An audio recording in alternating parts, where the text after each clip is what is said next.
एक समय की बात है। हिमलोक नामक एक सुंदर राज्य था जो बर्फीले पहाड़ों और झीलों से घिरा हुआ था।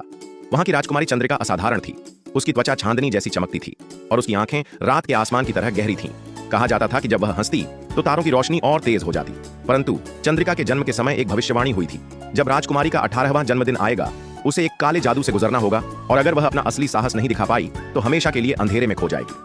इस भविष्यवाणी के कारण राजा रानी उसे बहुत संभाल कर रखते थे, परंतु चंद्रिका को अपनी सीमाओं से बाहर निकलकर दुनिया देखने की चाह थी। एक दिन जब उसका 18वां जन्मदिन निकट था, हिमलोक के पास के जंगल में अंधेरा फैलने लगा। लोगों ने कहा कि काले जादूगर वज्रक ने अपनी शक्ति बढ़ाने के लिए राजकुमारी को अपने महल में कैद करने की योजना बनाई थी। राजकुमारी ने अपने माता पिता की सुरक्षा के लिए स्वयं वज्रक से लड़ने का निश्चय किया। अपनी मां की दी हुई जादुई चंद्रकला, एक चंद्रमा के टुकड़े से बनी तलवार लेकर वह गुप्त रूप से जंगल की ओर चल पड़ी।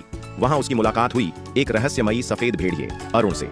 अरुण बोल सकता था और उसने बताया कि वह उसकी रक्षा के लिए चंद्र देवी द्वारा भेजा गया है। दोनों ने मिलकर वज्रक के महल का रास्ता खोजा। महल में पहुंचकर चंद्रिका ने देखा कि वज्रक ने चंद्रमा की रोशनी को एक काले क्रिस्टल में कैद कर लिया था, जिससे अंधेरा फैलता जा रहा था।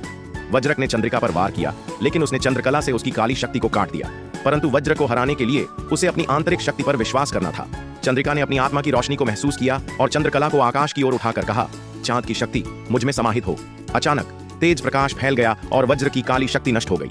अंधेरा छूट गया और चंद्रमा की रोशनी वापस आ गई। हिमलोक के लोग अपनी प्रिय राजकुमारी की विजय का जश्न मनाने लगे। चंद्रिका ने न केवल अपने राज्य को बचाया, बल्कि यह भी सिद्ध कर दिया कि असली शक्ति साहस और आत्मविश्वास में होती है। अब चंद्रिका केवल हिमलोक की राजकुमारी ही नहीं, बल्कि चांद की वीर योद्धा भी थी, जिसने अपने साहस से अंधकार को मिटा दिया था।